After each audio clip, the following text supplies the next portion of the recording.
Hello friends, मैं हूँ ऋषभ और स्वागत है आपका बगड़िया क्लासेस में। आज हम बात करने जा रहे हैं बहुत ही इम्पोर्टेंट एसएक्यू की, जो कि है ईईजी। ईईजी यानी electroencephalogram. Recording electrodes are placed over scalp. Recording electrodes को हम कहाँ रखते हैं? स्काल्प पर रखते हैं। अब जो ये ईईजी रिकॉर्डिंग होता है ना, ये दो टाइप का हो सकता है। बाइपोलर भी हो सकता है, यूनिपोलर भी हो सकता है। Bipolar electrodes, two active electrodes are placed on two different areas on the scalp and potential difference is recorded. यानी कि दो इलेक्ट्रोड को स्काल्प पे रखते हैं, दो डिफरेंट लोकेशन पे, और उसके पोटेंशियल डिफरेंस को रिकॉर्ड किया जाता है। जबकि यूनिपोलर इलेक्ट्रोड में क्या हो रहा है देखते हैं। Potential difference between an active electrode placed on scalp and an indifferent electrode placed at a different part of the body is recorded। इसका क्या मतलब हुआ कि एक ही इलेक्ट्रोड को हम स्काल्प पे रखते हैं और दूसरे इलेक्ट्रोड को किसी दूसरे पार्ट ऑफ द बॉडी पे रखते हैं, और दोनों के बीच के पोटेंशियल डिफरेंस को रिकॉर्ड किया जाता है। Physiological basis of EEG. The wave in the EEG is due to alternating increase and decrease in the electrical activity in the cerebral cortex। EEG में जो वेव बन रहा है ना, वो increase and decrease electrical activity के कारण बन रहा है। और ये कहाँ हो रहा है? सेरिब्रल कॉर्टेक्स में। सेरिब्रल कॉर्टेक्स में जो इलेक्ट्रिकल एक्टिविटी में जो चेंज आ रहे हैं, उसके कारण हमें वेव देखने को मिल रहा है EEG में। इन the cortex The dendrites of neurons occupy most superficial layers। Cortex में जो डेंड्राइट होते हैं वो कॉर्टेक्स के सबसे मोस्ट सुपरफिशियल लेयर पे प्रेजेंट होते हैं। These dendrites undergo local potential changes of both depolarizing and hyperpolarizing types, lead to rhythmic fluctuation in the electrical activity। और ये जो डेंड्राइट्स होते हैं ना, ये लोकल पोटेंशियल चेंज में जाते हैं, जो कि दोनों टाइप का हो सकता है। डिपोलराइजिंग भी हो सकता है और हाइपर पोलराइजिंग भी हो सकता है। और इनके रिदमिक फ्लक्चुएशन के कारण हमें क्या देखने को मिलता है? ईईजी वेव देखने को मिलता है। This ultimately leads to wave pattern which is seen in EEG. यानी कि जो प्रॉपर्टीज है डेंड्राइट्स की, उस प्रॉपर्टीज के कारण क्या हो रहा है? फ्लक्चुएशन हो रहा है इलेक्ट्रिकल एक्टिविटी में, और उस इलेक्ट्रिकल एक्टिविटी में फ्लक्चुएशन के कारण हमें वेव पैटर्न देखने को मिलता है, जो कि रिकॉर्ड किया जाता है थ्रू ईईजी, यानी कि इलेक्ट्रोइनसेफेलोग्राम। ईईजी वेव के दो वजह हो सकते हैं। पहला, oscillating current in the cortex. दूसरा, oscillating activity between thalamus and cortex.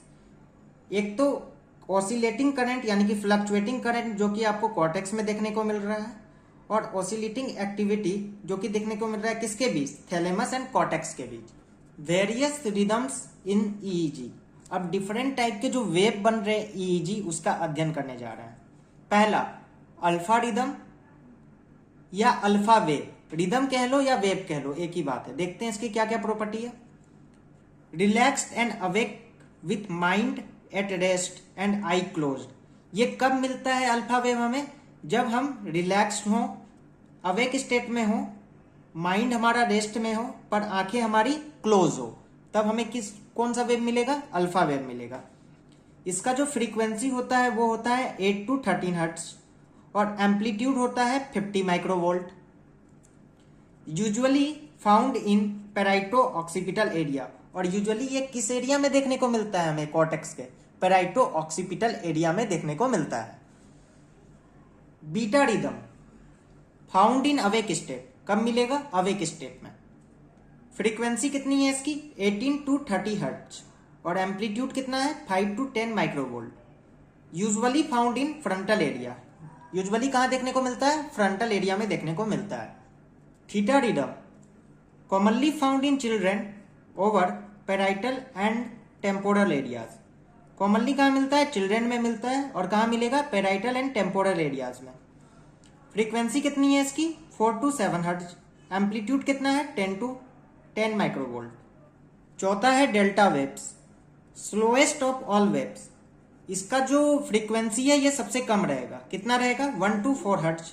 Amplitude कितना रहेगा 20 to 200 माइक्रोवोल्ट, और एम्पलीट्यूड सबसे ज्यादा रहेगा, यानी कि low frequency high amplitude. Found in during sleep, नींद के दौरान हमें मिलेगा। साथ ही साथ ऑर्गेनिक ब्रेन डिजीज वाले पेशेंट को देखने को मिलेगा। Alpha block, any form of mental stimulation leads to replacement of alpha rhythm by fast irregular high frequency low voltage wave. किसी भी तरह का मेंटल स्टिमुलेशन वो अल्फा वेव को चेंज कर देता है, क्या चीज में, अल्फा वेव को चेंज कर देगा high frequency low voltage wave में। इस प्रकार के फेनोमेना को हम क्या कहते हैं, अल्फा ब्लॉक कहते हैं। ये जो कन्वर्जन हो रहा है अलर्ट स्टेट ऑफ माइंड में, इसे हम क्या कह सकते हैं, एरोजल या अलर्ट रिस्पॉन्स भी कहते हैं। ऑर्डर ऑफ फ्रीक्वेंसी क्या हुआ, सबसे ज्यादा बीटा वेव का, फिर अल्फा, फिर थीटा, फिर डेल्टा। ऑर्डर ऑफ एम्पलीट्यूड क्या हुआ, सबसे ज्यादा डेल्टा वेव का, फिर अल्फा, फिर थीटा, फिर बीटा। अब बात करते हैं यूजफुलनेस ऑफ ईईजी। ईईजी का उपयोग कहां कहां हम कर सकते हैं। Collection of fluid over a certain part of cortex as in subdural haematoma dampens the electrical activity over it. Subdural haematoma में जब कलेक्शन ऑफ फ्लूइड होता है किसी सर्टेन एरिया ऑफ कॉर्टेक्स में, तो उस एरिया का जो इलेक्ट्रिकल एक्टिविटी होता है वो क्या हो जाता है, डैम्पेंस हो जाता है, यानी कि कम हो जाता है। तो उस क्षेत्र में इलेक्ट्रिकल एक्टिविटी जो दिखेगी वो एबनॉर्मल दिखेगा नॉर्मल पैटर्न की जगह। एक तो ये हो गया। दूसरा, टू लोकलाइज कॉर्टिकल लीजन, किसी सर्टेन एरिया में अगर कॉर्टेक्स के लीजन हुआ है तो उसको हम ईईजी के थ्रू लोकलाइज्ड कर सकते हैं, क्योंकि वहां पे भी ईईजी पैटर्न हमें कैसा देखने को मिलेगा, एबनॉर्मल देखने को मिलेगा। तीसरा, helpful in diagnosing different types of epilepsy. Epilepsy के टाइप्स को पता करने में भी कौन इंपॉर्टेंट रोल अदा कर रहा है, EEG. Epilepsy characterized by uncontrolled overactivity of part or whole of the CNS। Uncontrolled over activity का हो जाना किसी CNS के पार्ट का या पूरा CNS का, उसे हम क्या कहते हैं, एपिलेप्सी कहते हैं। बेसिकली 3 डिफरेंट टाइप्स के एपिलेप्सी देखने को मिलते हैं। पहला, ग्रांड माल एपिलेप्सी। दूसरा, पेटिट माल एपिलेप्सी। तीसरा, साइकोमोटर एपिलेप्सी। पहला, grand mall epilepsy, also known as tonic clonic seizure। Tonic phase followed by clonic phase, इसके फीचर्स हैं, यानी कि पहले टोनिक फेज होगा और फिर क्लोनिक फेज होगा। टोनिक फेज में क्या होता है, स्पास्टिक कॉन्ट्रैक्शन होता है, साथ ही साथ ईजी कैसा मिलेगा, फास्ट एंड हाई वोल्टेज। जबकि क्लोनिक फेज में क्या हो रहा है, rhythmic contraction and relaxation of muscles हो रहा है। Often associated with tongue bite, difficulty in breathing. ऑफेनली किससे एसोसिएटेड होता है ये, टंग बाइट से एंड डिफिकल्टी इन ब्रीदिंग। और डिफिकल्टी इन ब्रीदिंग क्या काउज कर देगा, cyanosis. Last for few second to 4 minutes, यानी कि कुछ सेकेंड से लेके ये 4 मिनट तक रहता है, और 4 मिनट के बाद ये क्या हो जाता है, सीज हो जाता है। ऐसा क्यों होता है, देखते हैं। Spontaneous cessation of attack within minutes is due to, इसके 2 वजह है। पहला, फैटिग इन न्यूरॉन्स। दूसरा, एक्टिविटी ऑफ इनहिबिटरी न्यूरॉन्स। पहला क्या रीजन हुआ, फैटिग, न्यूरॉन्स क्या हो जा रहे हैं, फैटिग हो जा रहे हैं। और दूसरा रीजन क्या हुआ, इनहिबिटरी न्यूरॉन्स जो होते हैं वो एक्टिवेट हो जाते हैं। दूसरा, petit mall epilepsy, also called as absence syndrome, very brief unconsciousness last for 3 to 30 second. बहुत ही शॉर्ट होता है अनकॉन्शियसनेस, कितना होता है, 3 to 30 seconds. May be associated with twitching of muscles, example blinking of eyes. किससे एसोसिएटेड हो सकता है कि बार बार हम आईज को ब्लिंक कर रहे हैं। Consciousness is regained at the end of attack, जब अटैक खत्म होने वाला होता है तब कॉन्शियसनेस वापस आ जाता है। Usually appear in later part of childhood and cease after about 30 years of age. कब जनरली देखने को मिलता है, चाइल्डहुड के लेटर पार्ट में, और 30 ईयर्स के बाद ये क्या हो जाता है, सीज हो जाता है। EEG shows typical spike and dome appearance. EEG pattern कैसा होगा, spike and dome, spike and dome.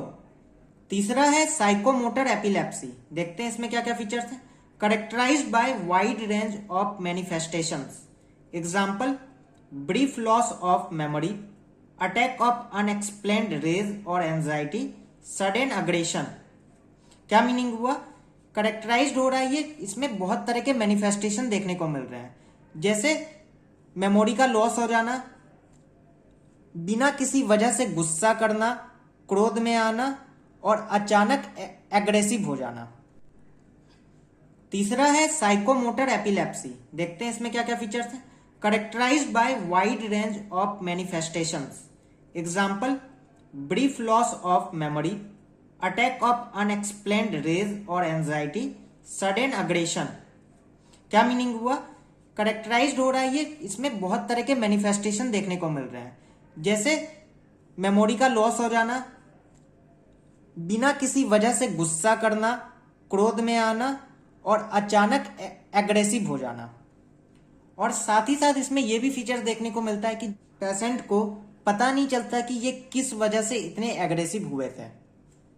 Usually involvement of limbic areas, और हम जैसा जानते हैं कि फियर, रेज वगैरह से कौन कंसर्न है? Limbic area. तो इन्वॉल्व भी कौन सा एरिया होगा? Limbic area. ईईजी में शोज रेक्टेंगुलर वेव। ईईजी कैसा वेव शो कर सकता है? रेक्टेंगुलर वेव शो कर सकता है। Thank you for watching videos. अगर वीडियो अच्छा लगा तो please like, share and subscribe. Thank you. मिलते हैं नेक्स्ट वीडियो में।